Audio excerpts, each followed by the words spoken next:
Hello, everyone. I'm Monica the Creative Beast, and I'm here to share an art book that was made for the Are You Book Enough Art Book Challenge. If you'd like to know more about this monthly art book challenge and community, there will be links provided below this video so you can learn more and find out how to participate. And you don't even need to make a book to participate. That's one of the beauties of this wonderful community challenge. So the book I wanted to share with you, I've made quite a lot of books starting in November of 2017, and I fell a little behind on some of my videos for the books I made in 2018. So this is a book that was made in December 2018 with the theme Touch. Now, for those of you who are not familiar with me, excuse me, with me and my background is from a seamstress background. My grandmother taught me to sew at the age of 6 when she put a needle in my hand. I did a lot of hand sewing until she taught me how to use a sewing machine at the age of 11. And I used to make all my own dolls. I made a lot of rag dolls. I made their clothes. And I realized that it should not be a surprise that I eventually went into fashion design as well as costumes in life. And I live in the Los Angeles area, so I was able to do a lot of seamstress and costume work in Los Angeles for some really wonderful indie shops, and I did some walk around character costumes, and it was a lot of fun. One of my favorite jobs was with the LA Opera, and not just because we could also get some free tickets to the previews, which was a great bonus, but I've worked with a lot of talented people, and it was really a lot of fun. And because of my seamstress background, I thought what I would do for my book was create a book of fabrics, because fabrics are tactile and we use them every day and we come into contact with them every day in our lives. So you can see a pocket guide of the tactile textiles in our everyday lives. And let's see if we can do a quick highlight of this book so we can focus on it. I went through my stash of fabrics and I found a whole lot of different fabrics that I was able to cut little swatches from to make this book. I hand lettered the cover and the colophon is at the back, which you'll see. And I made this really a book that is definitely tactile. It's made for anybody who perhaps could not see these fabrics, but could certainly touch them. So this is some fake fur here. I'll go through these fabrics as quickly as I can, and I hand stitched the swatches onto each card. This is some lace. You can feel the texture of the net and the design. This is eyelet lace, so it's machine stitched onto cotton. And you can feel it as well as see the pattern, but for those who actually wouldn't be able to see, you'd be able to feel the texture of this lace. This is gauze. Bubble gauze. Sometimes fresh muslin that's unwashed, when you wash it in the machine and well, sometimes if you do toss it in the dryer, what happens is when it's really fine muslin, it will take on this kind of bubbly, wrinkled gauze effect, which is nice. This is what is known as burned velvet. So you have the velvet and you have a design that's burned, so you can kind of see through. That's just a little swatch of that.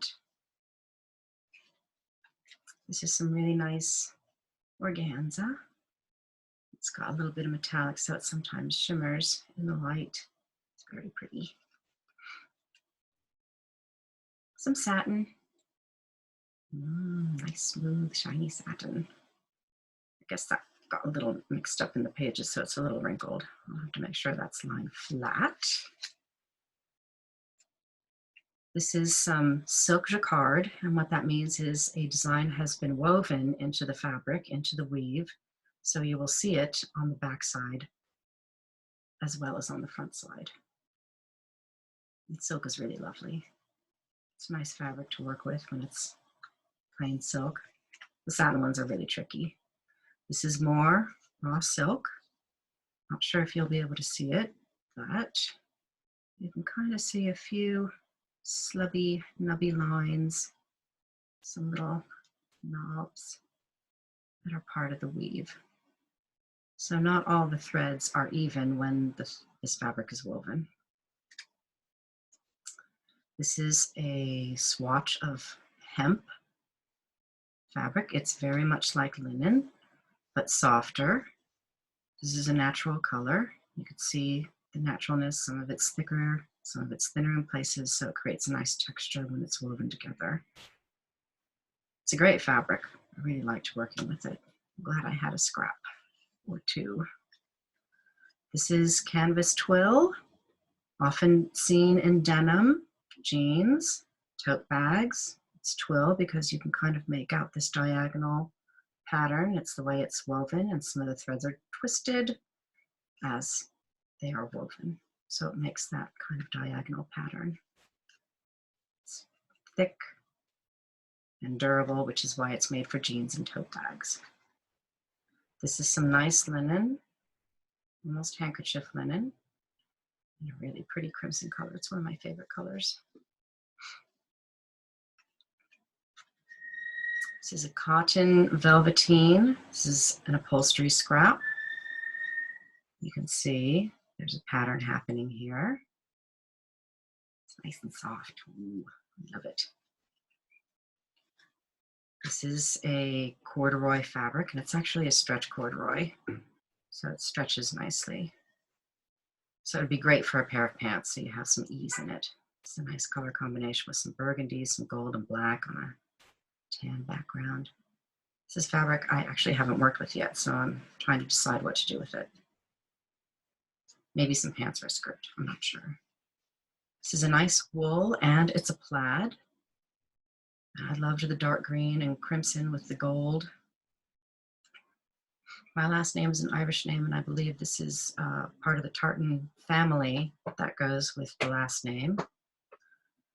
I'm not sure how we got our Irish last name, but I have an Irish last name. So I had made some things out of this wool, and it was really nice. I still had a few scraps left over. I'll think of something to do with those. This is some knit fabric, and it's a poor boy rib. It's just a single 1x1 rib. So for knitters out there who know what I'm talking about, it's a knit one, purl one rib, nice and soft. This is often used for the ends of your t-shirts. You can kind of see here, even on the sweater I'm wearing, it's a 1x1 rib, so it stretches nicely. Goes around necklines too. And this is a plain jersey fabric. Again, for the knitters out there, it's a knit and purl, and on the back side, it will look much different than the front side. The front side is usually a chain look, and the back side tends to have lines because you're switching the stitch from one side to the other. Quick little knitting knowledge lesson for those of you who are not knitters, but for you knitters out there, you know what I'm talking about. And Are You Book Enough? Touch, December 2018. So I was using some cardstock. I think this might be Bristol board that I used for the book. I hand lettered the front and back.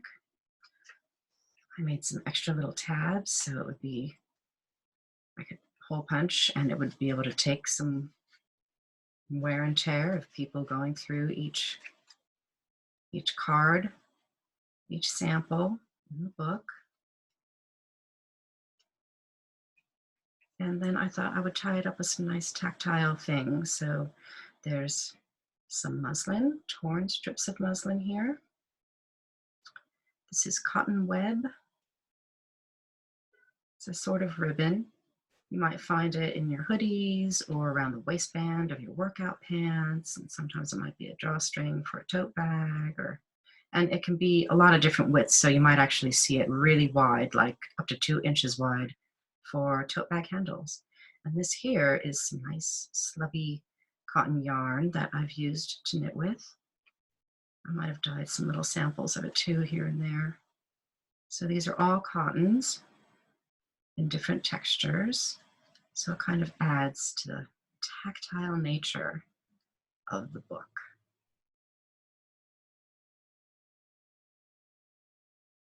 Yeah, tactile textiles in our everyday lives.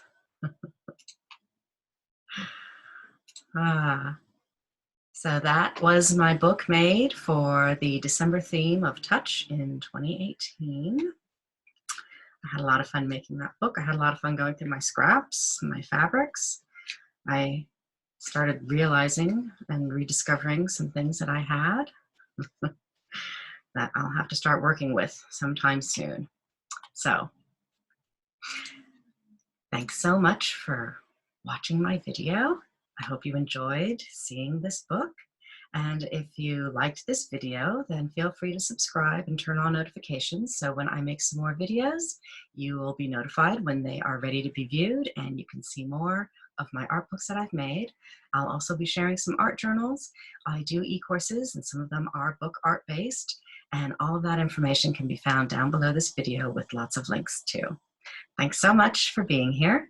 I look forward to sharing more books this year, and I look forward to seeing you next time.